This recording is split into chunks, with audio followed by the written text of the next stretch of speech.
Sem Janko Bračika, rojen 1951. leta 6. aprila v tej hiši, to mi je rojstna hiša, in med vojno je bila tu, pri tretjem oknu, srednjem oknu je bila rampa, italijanska, in je žica potekala. Tako, tukaj je za ta hiša nova, tu iza poda, in je šla in se vezala na uno rampo, ki je bila na zdajšnji CB cesti. Tam je tista cesta je za Karlovac. Da. Ta pa za Božakovo. In je, oni so imeli noter svojo, kako bi rekel, stražarsko mesto, tam čez okno so vodili pa ven, so skakali. A to v vaši hiši? Da. Gremo pogledati od tega okna. Da.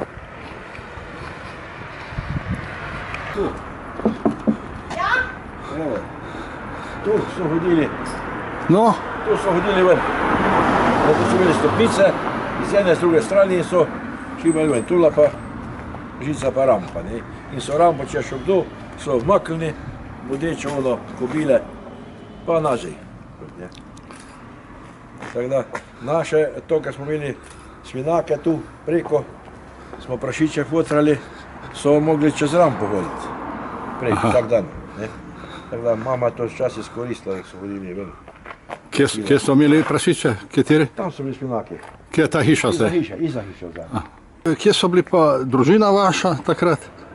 Če so Italijani bili tu? Oni so bili sam ta prostor. A, sam ta prostor? Danes se je malo se je gostilna skrčila in prebila gostilna, je bila samo v tem prostoru. To so pa oni zasedili, ta prostor.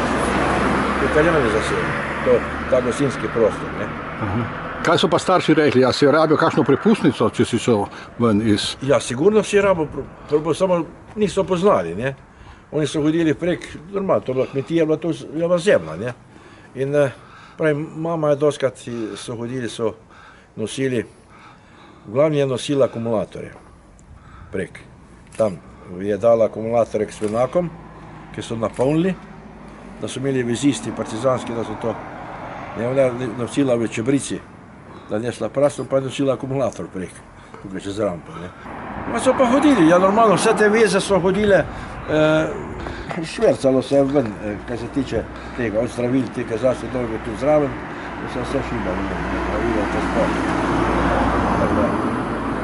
Vsega je bilo, pa informacija, gostilna so imeli informacije, to je bila važna stvar. Gostilna je bila važna stvar takrat, ker tu so se nosili informacije zvoni noter in OEF je rabila svoje obveščevalno službo. ATE je bil tak v trojki, OEF. Tako je bilo. Enkrat si pravil, da je ATE usposobil tudi eno Metličanko, da je zvrtala vse podatke. Je. Ono so uporabili za to, da je dobila vse podatke, kdo je od teh oficirjev in podoficirjev italijanskih, ali je aktivni, ali je pa ta rezervist. Glavni so bili vsi rezervisti, nobenega aktivnega oficirja ima med tiki. So bili rezervisti, podoficirji in oficirji. Glavni ne bi če bilo pa učitelj po poklicu, pa tudi nekaj inženirjev je bilo. In tako da je vlast to vse zahtala. V dobrih 14 dni je vse podatke dobila.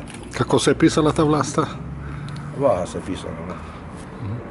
Ona je bila, dobro, ona je to bila za nalogo, da je to rihtala je te plesne bale, gor v hiši, ne. Rekla, naša mama bila že punca še ondaj, mama to nosila, to so, te v gostini so narezke rezali, prej vse šunke in klobasa so prešle, v 40 danes, da so Italijani častili na plese. Ona pa dobila podatke. Kako je to uspelo? Kako je to uspelo? Ja, izprašala jih je, kaj nam je to uspelo. Je pa pol ona sigurno na tem celo življenje delala.